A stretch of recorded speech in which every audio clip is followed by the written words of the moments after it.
नमस्कार, आपण पाहत आहात गरुड झेप न्यूज।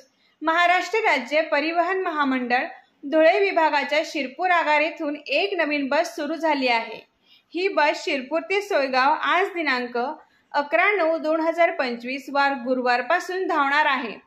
ही बस शिरपूरवरून निघत ठाणेर, मांजरोद, घोडसगाव, होणांथे, बभळाज, गलंगी, हातेड, अकुलखेडा, चोपडा, धरणगाव, एरंडोल, उत्रान, गिरड, पाचोरा, वरखेडी, भोजे, पिंपळगाव, हरेश्वर, वरसाडे, कवली, बहुलखेडा, जरंडी, कंकराळा, सोयगाव येथे मुक्कामी थांबणार आहे।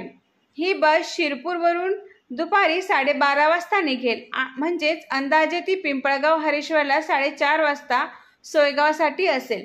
सोयगाव येथून सकाळी 6:30 वाजता निघून पिंपळगावात अंदाजे 7:15 ते 7:30 पर्यंत असेल आणि परतीचा प्रवास ज्या मार्गे बस आली त्याच मार्गे असणार आहे।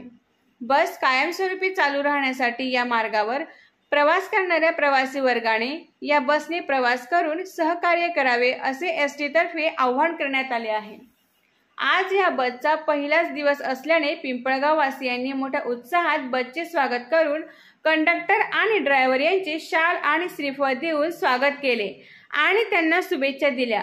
त्याचप्रमाणे मागील काही वर्षापासून बंद असणारी पाचोरा पिंपळगाव सोयगाव संभाजीनगर मार्गे गंगापूर जाणारी गाडी पूर्ववत सुरू करावी अशी बऱ्याच दिवसापासूनची मागणी देखील या निमित्ताने परत करण्यात आली।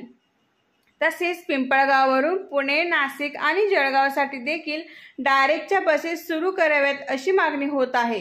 एसटी महामंडळ आणि शासनाने या मागणीचा सहानुभूतीपूर्वक विचार करून प्रवाशांची गैरसोय टाळावी अशी अपेक्षा केली जात आहे।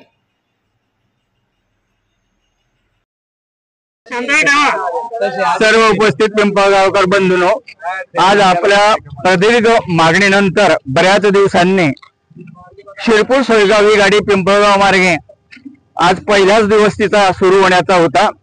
अतिशय उत्साहामध्ये सर्व ग्रामस्थांनी तिचं स्वागत केलेलं आहे। मला खात्री आहे की भविष्यात देखील ही गाडी चांगल्या प्रकारे आपल्या सर्वांची सोय करेल आणि आपला सर्वांचा वेळ आणि इतर सर्वच गोष्टी त्रास सुद्धा वाचेल याची मला खात्री आहे। पूर्वी आपल्या गावाहून गंगापूरला जाण्यासाठी सुद्धा एक गाडी होती, परंतु काही कारणाने आता ती मध्ये बंद झालेली आहे। मला खात्री आहे महामंडळाने त्यावरती विचार करून पुनश्च या पिंपळगावाहून जाणारी गंगापूर जाणारी वाया औरंगाबाद संभाजीनगर गाडी ही पुन्हा सुरू करावी आणि पूर्ववत या सर्व रस्त्यावरील सर्व प्रवाशांची नागरिकांची सोय करावी अशी मला अपेक्षा व्यक्त करतो आपल्या सर्वांच्या वतीने। आणि ही गाडी सुरू केल्याबद्दल मी महामंडळाला धन्यवाद देतो आणि वाहक आणि चालक यांनी सुखरूप ही गाडी आमच्या गावापर्यंत आणली आणि पुढेही ते अशाच प्रकारची सेवा देतील याची खात्री बाळगतो आणि त्यांचे आभार मानतो। जय जय महाराष्ट्र।